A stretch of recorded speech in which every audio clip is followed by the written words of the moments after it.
Chegamos então ao momento principal, que é o momento da exposição da Palavra de Deus.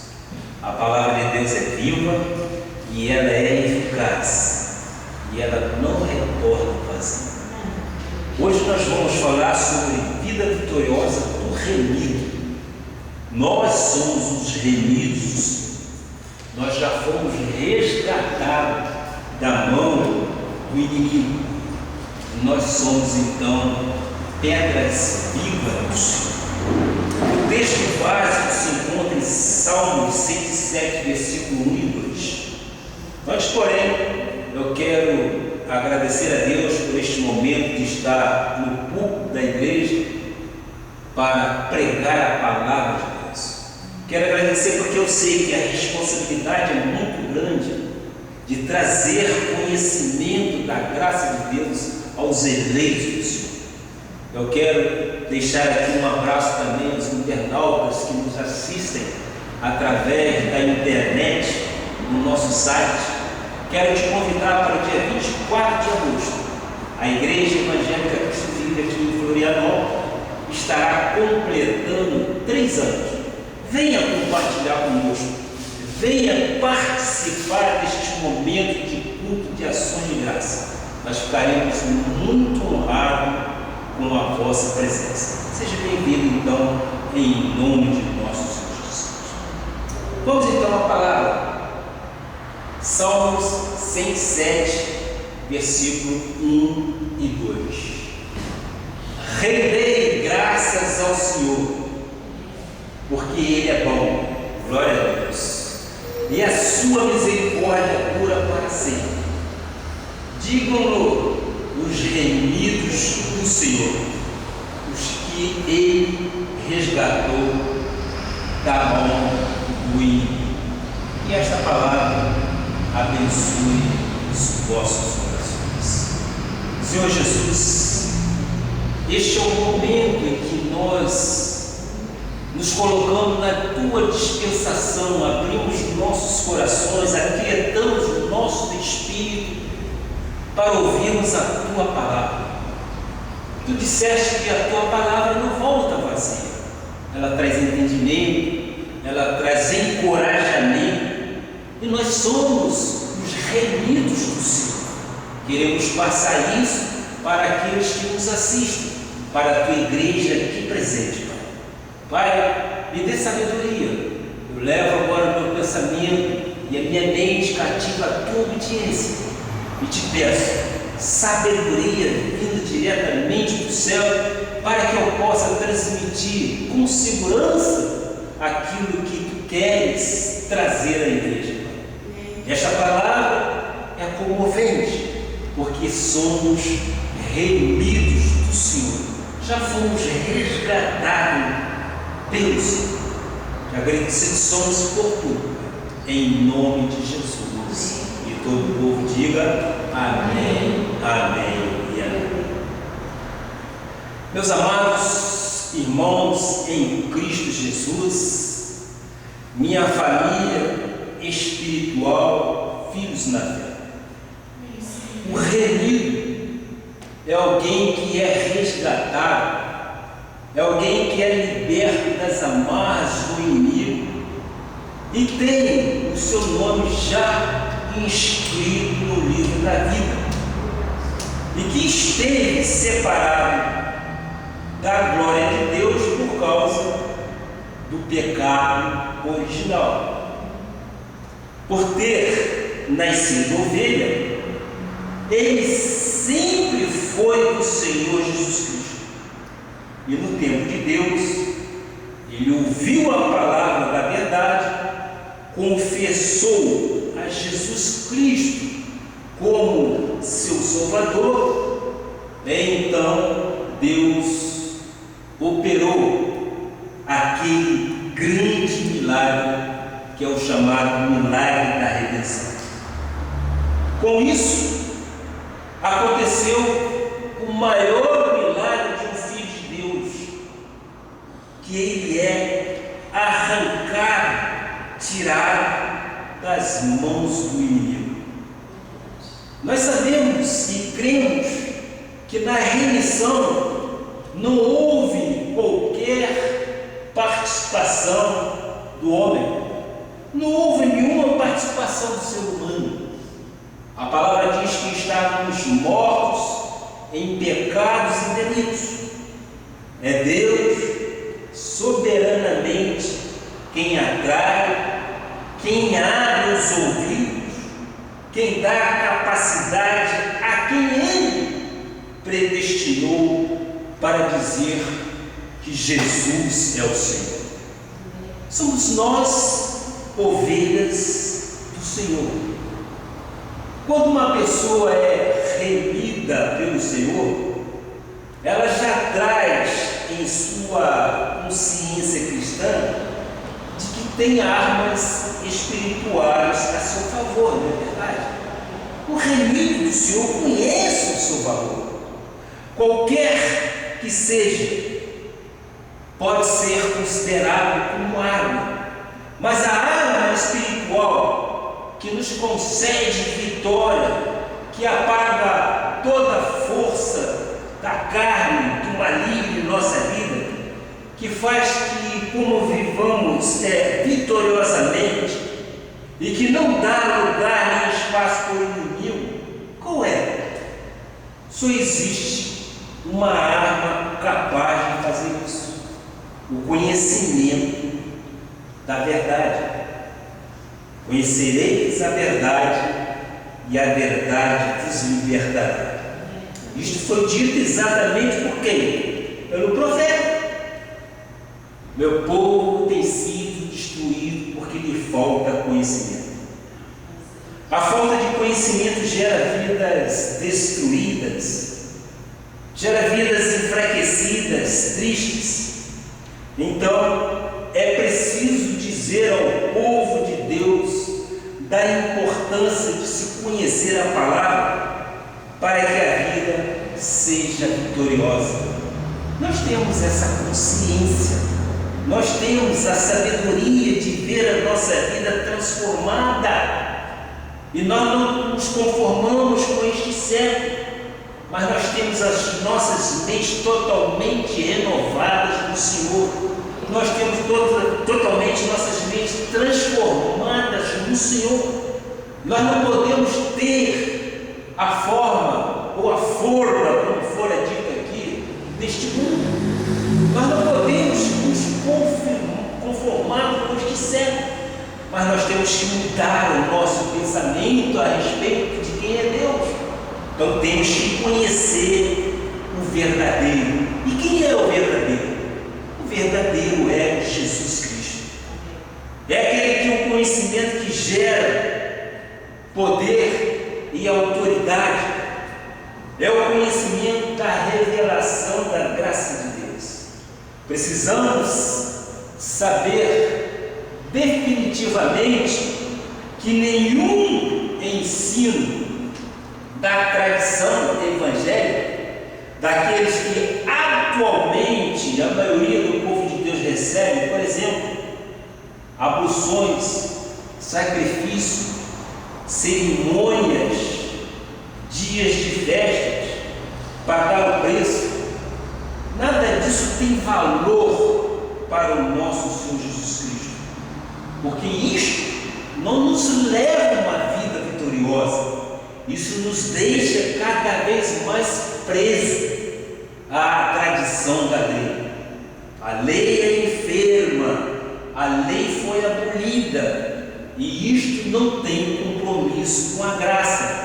A graça de Deus nos leva a uma vida vitoriosa. Eu louvo a Deus por tudo aquilo que se passa aqui no momento de oração. Hoje nós aprendemos através de 2 versículos grandes virtudes do ser humano, que é ter a mente transformada. A nossa mente já é renovada, a nossa mente já é totalmente transformada pela mente de Cristo, e nós sabemos esperar, nós temos certeza de que a vitória é nossa. Acabamos de ouvir um testemunho aqui de um casal esse diz que Lá na igreja Cristo Vive no Rio, algumas pessoas não acreditavam no amor do casal, mas o casal está presente, o casal já está fazendo aqui 19 anos de enlace matrimonial. Por quê? Porque eles conhecem o poder de Jesus em suas vidas. Eles esperaram e esperam no Senhor a vitória. Tribulações passaram muitas. Deram ainda um testemunho de que o rapaz esteve durante um ano passando por cirurgias, fazendo terapias, tratamentos, mas sempre dizendo: eu sei que meu Redentor vive, eu creio que a vitória é minha. Isto é crescer, isto é conhecimento da graça de Deus, porque se não for através da graça, a lei não traz nada de eficiente para nós. A lei nos traz sombra de bens vindouros. Aí o irmão vai trazer o quê? A irmã teria que colocar aquelas fitinhas no braço e coisas parecidas. Mas não é por aí. Nós temos que ter a certeza de que temos nossas mentes transformadas. E o Deus a quem nós servimos, Ele é fiel para mudar qualquer situação. Nós temos que aprender que neste mundo nós estamos sujeitos a aflições. Mas nós temos que entender e aprender também que quem é o nosso general? É Cristo. É Ele que nos conduz em triunfo, não somos nós. Que se dependêssemos de nós já seríamos ou estaríamos subidos. Mas o nosso Deus, Ele é fiel. E isso nós temos que estar agarrados a esta palavra. Nós temos que ter a certeza inabalável de que o nosso Deus é fiel. E aí a gente começa então gradativamente a crescer na graça e a ver vitórias em nossas vidas. Vamos confirmar isso com a palavra bíblica. Marcos 7, versículos 7 e 9 diz o seguinte: Jesus diz o seguinte: e em vão me adoram ensinando doutrinas que são preceitos de homens, negligenciando o mandamento de Deus, guardai a tradição dos homens. E disse-lhes ainda: jeitosamente rejeitais o preceito de Deus para guardardes a vossa própria tradição.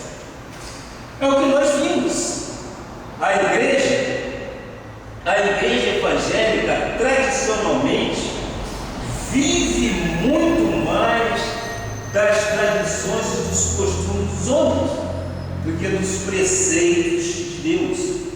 E Jesus disse: e em vão me adoram, pois ensinam doutrina de homens.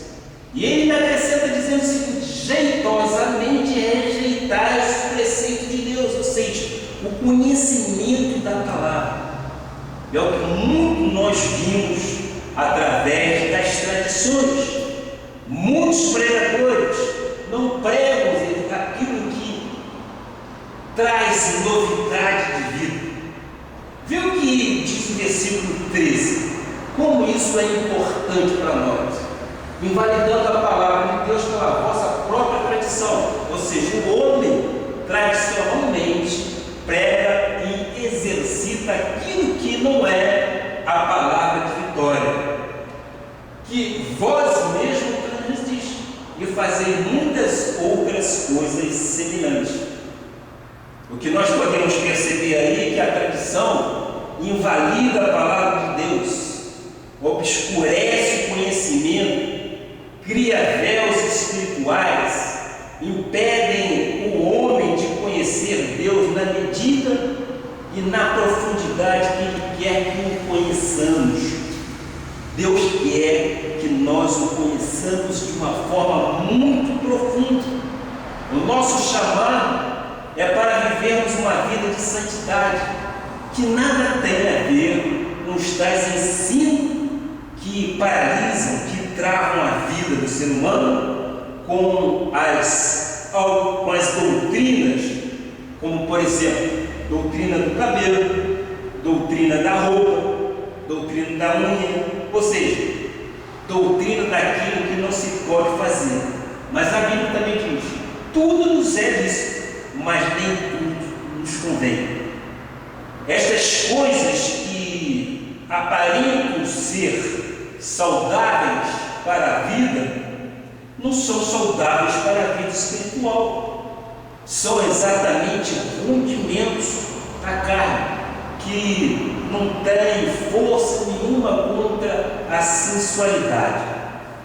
Então, como viver uma vida de santidade e obediência agradando o Senhor?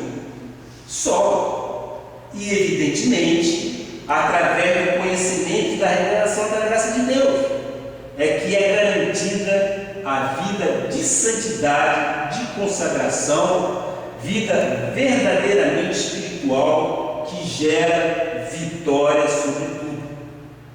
O conhecimento da graça de Deus é mais forte do que o vício da droga, é muito mais forte do que o vício do álcool, do crack, da cocaína ou das paixões desordenadas da vida.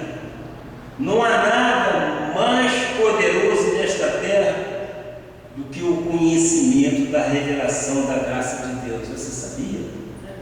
A graça de Deus faz com que restaure a vida. A graça de Deus faz com que haja novidade de vida. A graça de Deus dá força para que você possa vencer as vicissitudes da vida.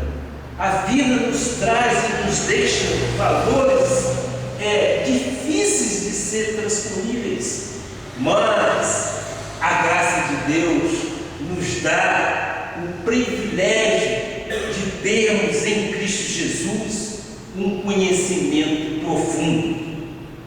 Vamos ver o que diz aqui em 2 Pedro 3, 10, 11 e 18. O Senhor, usando o apóstolo Pedro, disse aqui algumas palavras estimulantes a respeito disso. Olha só o que diz a Bíblia a este respeito.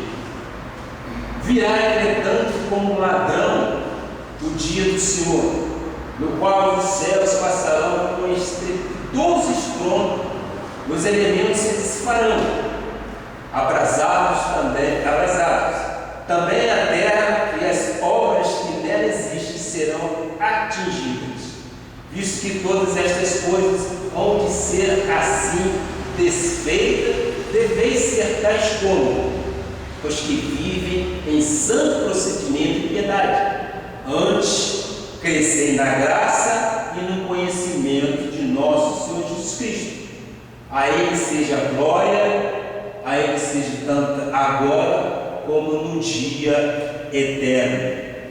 Ora, nós estamos vendo o quê? Nós estamos vendo a manifestação da graça de Deus em nossos meios.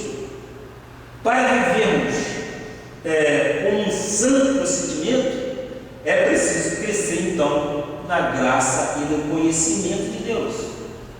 Lembra-te de uma coisa: o próprio Senhor Jesus Cristo passou por esta fase.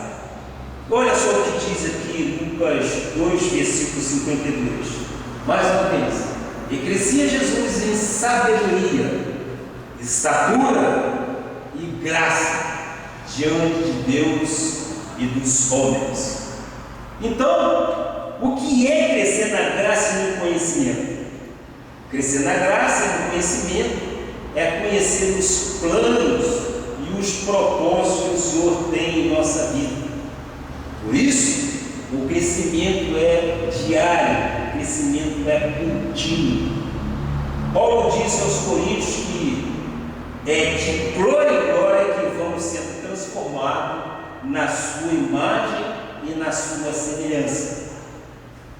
Existe uma necessidade imperiosa nestes últimos tempos de um crescimento de conhecimento em Deus.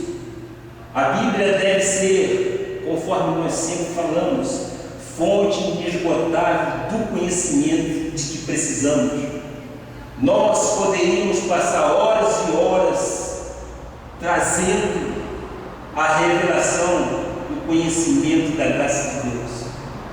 Mas existem coisas que são absolutamente necessárias ao nosso crescimento. Por exemplo, a combinação de vários versículos com a palavra mundo. A palavra do Senhor diz assim em João 3,16. Nós conhecemos muito bem esse versículo, nós queremos então enfatizar para mostrar a diferença entre o justo e o injusto. Vamos ver o que diz a palavra. Porque Deus amou ao mundo de tal maneira que deu seu Filho unigênito, para que todo o que nele crê não pereça, mas tenha a vida eterna. Depois, no mesmo livro de João, no capítulo 17, verso 14, diz o seguinte: eu lhes tenho dado a tua palavra, e o mundo os odiou, porque eles não são do mundo. Primeiramente, Jesus, em sua oração sacerdotal, diz que Deus amou o mundo para que crescêssemos e tivéssemos a vida eterna. Não é isso? Lá no primeiro versículo que nós lemos. Em seguida, que o mundo nos odeia, porque nós não somos do mundo. Parece então que nos textos que acabamos de ler, existe aí alguma controvérsia teológica, não é verdade? Ora, Deus amou o mundo, e de repente Deus diz que o mundo nos odeia. Ora, a Bíblia diz que Deus amou o mundo depois que Ele nos ama neste mundo. Diz que nós não somos do mundo. Afinal, Deus amou ou não amou o mundo? Quer salvar ou não quer salvar o mundo? Isso é importante. Foi então quando Deus começou a revelar ao nosso apóstolo Miguel Ângelo, lá no Rio de Janeiro, que existem na Bíblia 4 mundos. E este trouxe a revelação à igreja. E qual é a revelação? Vejamos, quando diz que Deus amou o mundo e que deu a sua vida pelo mundo, esta palavra no original grego é chamada de okumênio. Vamos ver e vamos prestar atenção. O que quer dizer isso? No mundo espiritual, que é o mundo espiritual dos solos. Depois, quando ele diz que viemos ao mundo, ele está falando de quê? Do mundo cósmos. É o mundo em que todo ser humano habita, é o chamado planeta. Depois, quando diz que o mundo nos odeia, este mundo que odeia os evangélicos é o chamado mundo Aion. É o mundo espiritual da onde? Da perdição. O mundo daqueles que não crerão nunca em nosso Senhor Jesus Cristo. E por fim, existe outro que é o mundo subterrâneo, chamado Sheol. É o mundo das trevas, é o mundo do inferno, o lago do enxofre. E eu te recomendo, se você quiser conhecer muito mais profundamente sobre este assunto, leia o livro do apóstolo, Os 4 Mundos. Fala com soberania sobre o assunto dos 4 mundos, que nós acabamos em rápidas pinceladas demonstrar quais são esses 4 mundos. Então, quando passamos a entender e compreender esse assunto, compreendemos que existem 2 reinos espirituais, nos quais estão as 2 sementes. No reino espiritual dos salvos, chamado bem, estão os filhos de Deus, não é verdade? estão as ovelhas, os santos, os predestinados desde antes da fundação do mundo. No reino espiritual das trevas, chamado Aion, estão o quê? Estão os filhos do diabo. São aqueles que ouvirão a voz de Deus, mas não crerão. São os lobos, são os cabritos, que nunca se converterão. Ora, e nós vamos discutir com aquilo que Deus fez? De modo algum. Nós temos que entender então que existe no mundo espiritual, que é o chamado Ocumene, que é o mundo dos salvos, dos eleitos, que somos nós e todos os eleitos que estão sobre a face da terra, e o mundo Aion, que é o mundo da perdição. Esse mundo da perdição é o mundo espiritual das trevas. Então nós já temos uma consciência tranquila, uma consciência de que há dois mundos espirituais e nós não podemos lutar contra isso. E só assim se compreende então João 3,16, o capítulo 17 que acabamos de ler. Eu entendo que isto também é crescer na graça e no conhecimento de Deus, porque às vezes, para quem é incauto, para quem é novinho na fé, não entende o que a palavra diz, não é verdade? E nós precisamos nos aprofundar em conhecimento. Então, quando a palavra de Deus fala em mundo, nós temos que estabelecer de imediato que existem 4 mundos: cosmos, onde nós vivemos, os 2 mundos espirituais, o Ocumene e o mundo Aion, o Sheol, que é exatamente o mundo das trevas. Isto é, sabedoria revelada à igreja. E as igrejas, de um modo geral, não mostram e não sabem e desconhecem isso. O mundo que recebe a Jesus Cristo como Senhor e Salvador é o mundo dos escolhidos. Mas há um mundo que nunca conhecerá Jesus. Queres ver mais uma palavra? João 14, versículo 17. Nós temos que ter essa consciência. Nós somos pessoas inteligentes. Nós somos pessoas que raciocinam em função daquilo que a Bíblia diz. Nós não mudamos nada daquilo que é dito na Bíblia, mas nós temos que parar e nós temos que raciocinar em função de tudo aquilo que é dito. O que diz a palavra? O Espírito da verdade o mundo não pode receber, porque não o vê, nem o conhece. Vós o conheceis, porque ele habita convosco e estará em vós. Amém? Nós o conhecemos, porque ele mora em nós. O Espírito Santo não habita em todo mundo. Jesus, evidente que não morreu por todo mundo.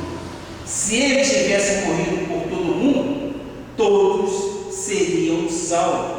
Não haveria diferença entre o pecador e justo. Todo mundo seria salvo, todo mundo seria justo. Não é essa a verdade? Então, temos que ter essa diferença para que possamos compreender que há a semente da salvação e há a semente da perdição. A semente da perdição nunca crerão ou nunca crerá que Jesus Cristo é o Senhor. Vamos ver um pouco mais do conhecimento da revelação que está em Colossenses 1, versículo 9. Vamos ver. Por esta razão, também nós, desde o dia em que ouvimos, não cessamos de orar por vós e de pedir que transbordeis de pleno conhecimento da sua vontade, em toda a sabedoria e entendimento espiritual. Orar por vós e pedir. Paulo aí faz o quê? Faz um pedido que transbordeis de quê? De pleno conhecimento. Transbordar de pleno conhecimento é ter conhecimento total da palavra, é ter transborde de tudo aquilo que nos é dado de uma forma graciosa. É disto que nós precisamos para se conhecer a vontade de Deus. É preciso então transbordar, estar cheio, estar completo, pleno de conhecimento. O pleno conhecimento é a grande árvore da nossa vida espiritual. Uma pessoa que tem pleno conhecimento não pode seguir tradições, é verdade? Uma pessoa que tem conhecimento da graça de Deus não pode de modo algum seguir tradições. Por quê? Porque essas tradições não levam a nada. Versículo 10 diz o seguinte: a fim de viver de modos dignos do Senhor, para o seu inteiro agrado, frutificando em toda boa obra e crescendo no pleno conhecimento de Deus. Só vive de modo digno do Senhor quem transborda de conhecimento, quem transborda de sabedoria e entendimento espiritual, não é verdade? Quantos crentes às vezes contestam alguma coisa? Quantos contestam?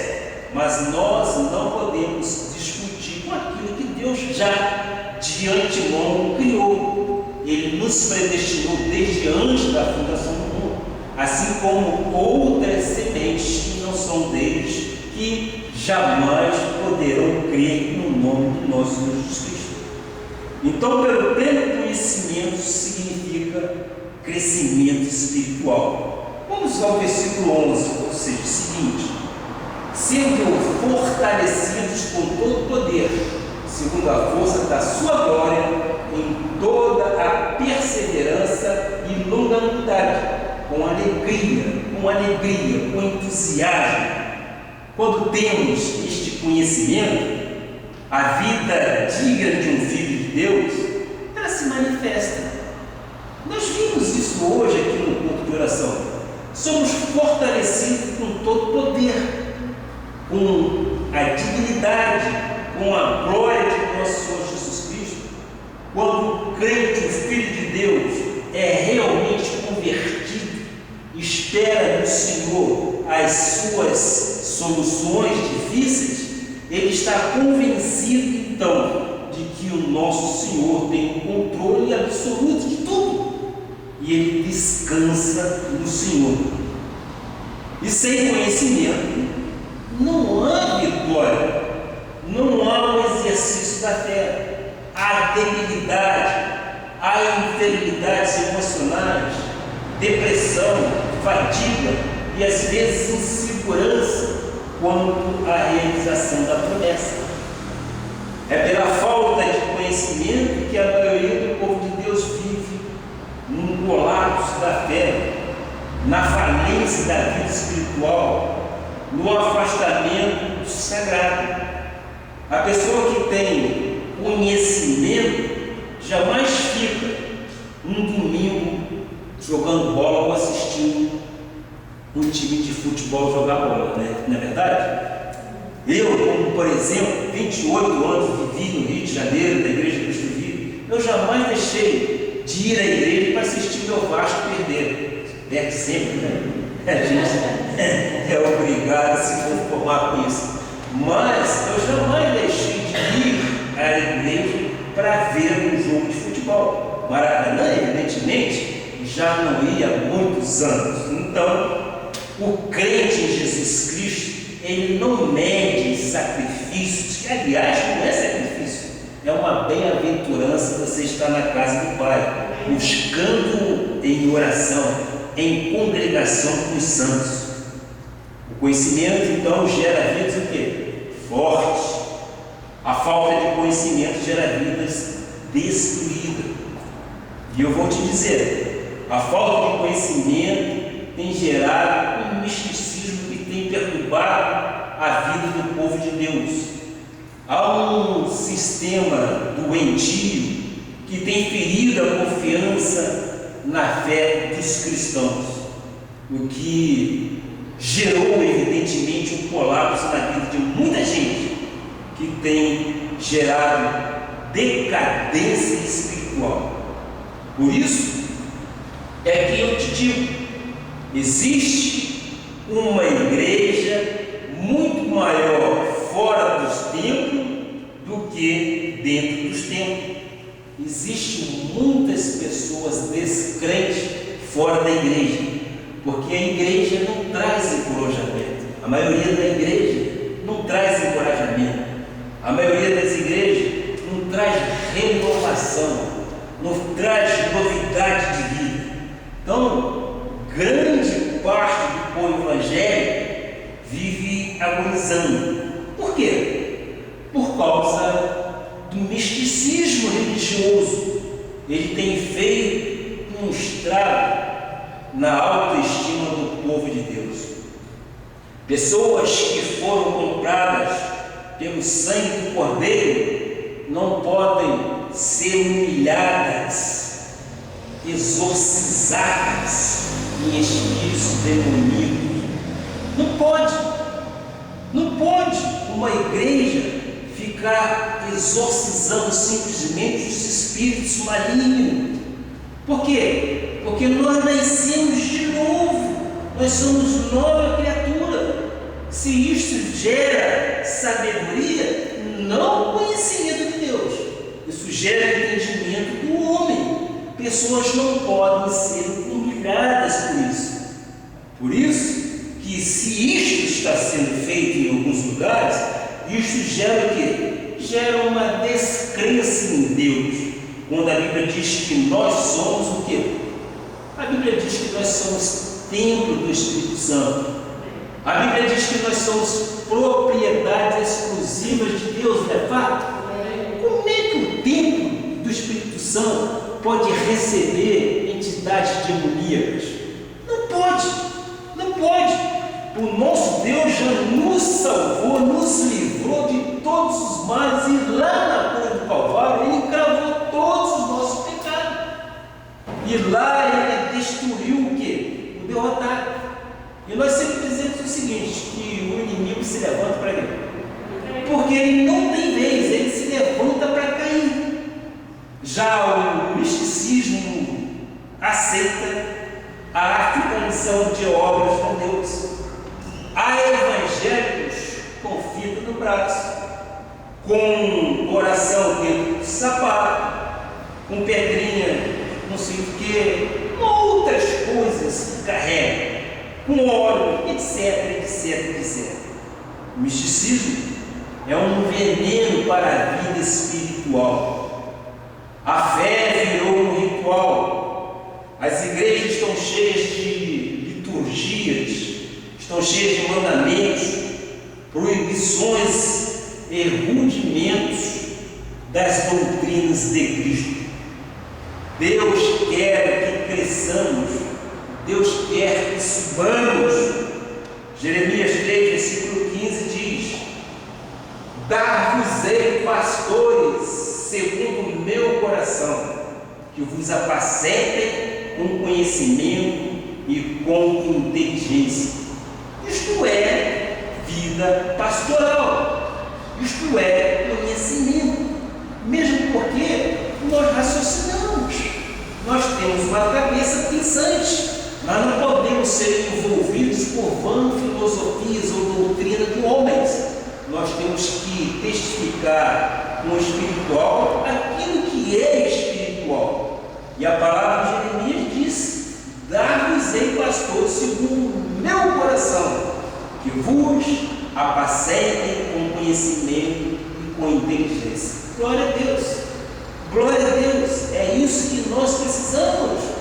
E Jeremias 9, versículo 24 diz: mas o que se gloriar, gloria-se nisto, em me conhecer e saber que eu sou o Senhor, e saber que eu sou o Senhor e faço misericórdias, juízo e justiça na terra, porque destas coisas me agrado, diz o Senhor.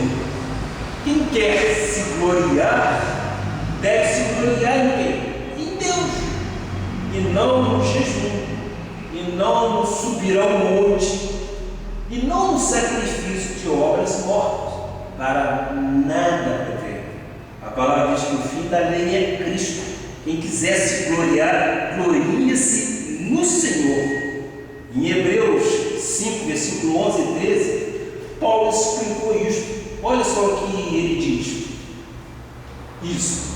A esse respeito, temos muitas coisas que dizer e difícil de explicar, porquanto vos tendes tornando tardios em ouvir, pois, por efeito, quando devíeis ser mestres, atendendo ao tempo decorrido, tendes novamente necessidade de alguém que vos ensine de novo quais são os princípios elementares dos oráculos de Deus. Assim vos tornaste como necessitados de leite e não de alimento sólido. Ora, todo aquele que sem alimento de leite é inexperiente na palavra da justiça, porque é criança. Paulo está dizendo que há coisas que só compreendemos por revelação da graça de Deus. E os cristãos a quem Paulo se referia, que são os hebreus, ainda não tinham progredido no conhecimento de Deus. Gerações inteiras deixaram de viver vitoriosamente e estão vivendo humilhadas, porque não tiveram conhecimento ou não creram na verdade bíblica.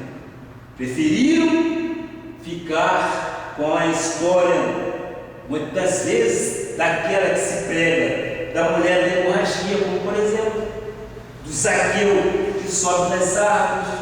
Não é isso que a gente ouve lá, muitas das vezes, na lei? E que crescimento isso traz?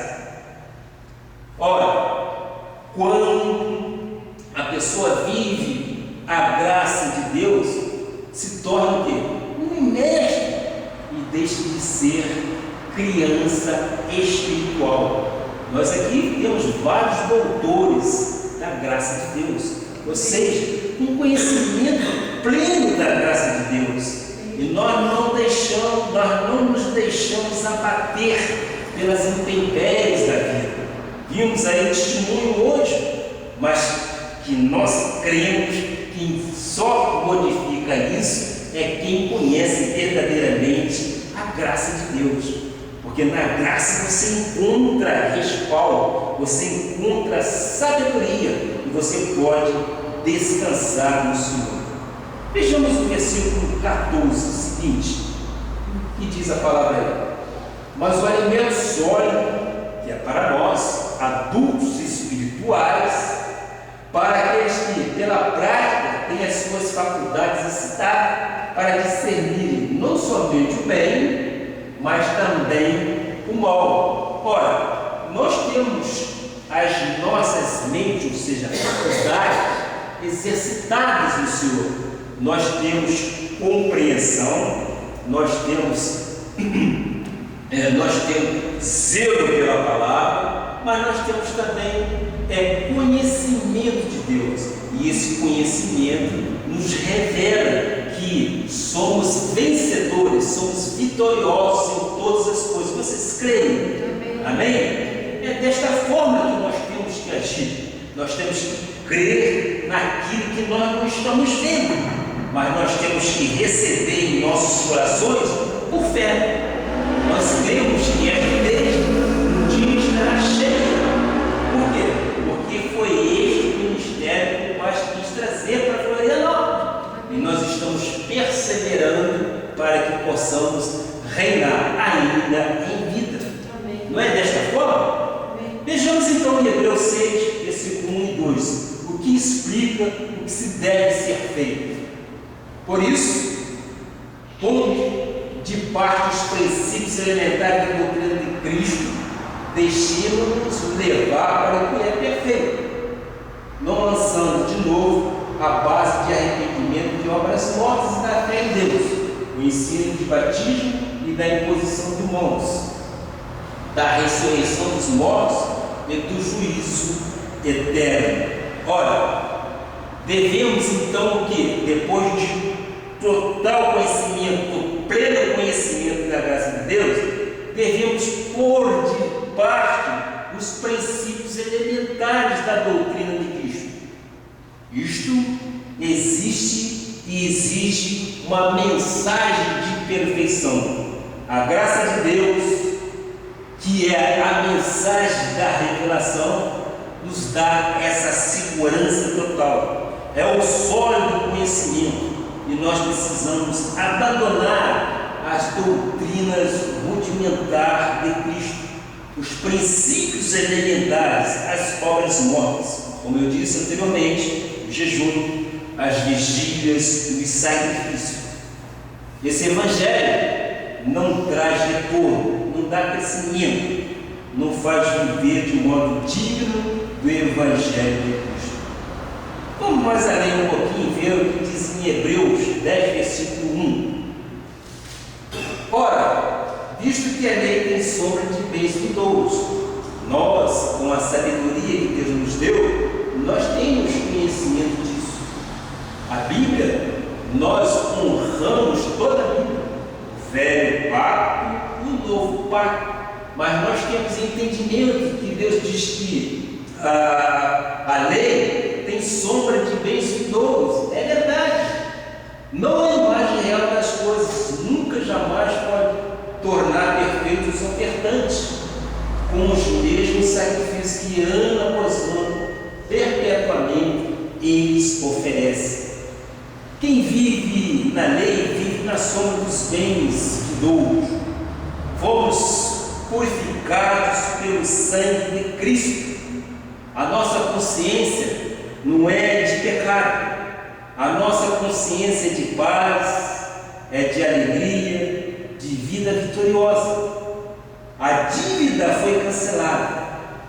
Irmão, os sacrifícios antigos eram humanos e transitórios. A expiação feita por Cristo é permanente, é duradoura. No nosso dia a dia, nós estamos aprendendo a lidar com a família, nós estamos aprendendo a lidar com os pais, com os filhos, com os irmãos, com os nossos colegas de trabalho. Estamos sendo educados de forma cristã, estamos sendo santificados, não para a salvação. Nós não poderíamos fabricar santidade para a salvação.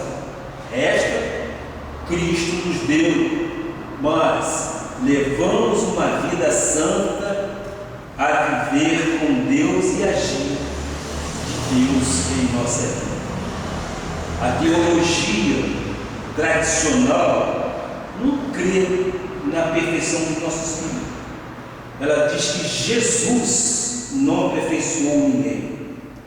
Veja no versículo 18, 19 e 22. Olha só que revelação. Ora, onde há remissão destes, já não há oferta pelo pecado.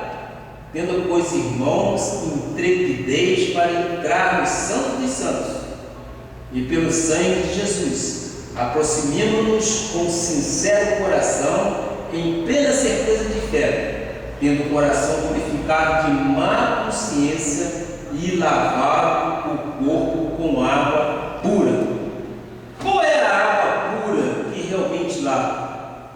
É a água do Espírito Santo, que é a palavra de Deus. Em Tito 3, versículo 5 diz isso: não por obras de justiça praticadas por nós, mas segundo sua misericórdia, Ele nos salvou mediante o lavar regenerador e renovador do Espírito Santo. É este Espírito Santo que nos renova. Quando não há a lavagem com água pura, a do Espírito, as pessoas se sentem em pecado, as pessoas se sentem em condenação, as pessoas se sentem em derrota, pensando que o diabo pode te pegar. Não des autoridade ao inimigo, não des autoridade a quem não tem autoridade. O diabo já foi derrotado, ele não pode te tocar. Cristo na cruz já derrotou, já o encravou. pode ser visto em Colossenses 2, versículo 13 e 15. E a vós outros, que estáveis mortos pelas vossas transgressões e pela incircuncisão da vossa carne, vos deu vida juntamente com Ele, perdoando todos os nossos delitos, tendo cancelado o escrito de dívida que era contra nós e que constava de ordenanças, o qual nos era prejudicial, removeu inteiramente, encravando-o na cruz e despojando os principados e as potestades, publicamente os expôs ao desprezo, triunfando deles na cruz.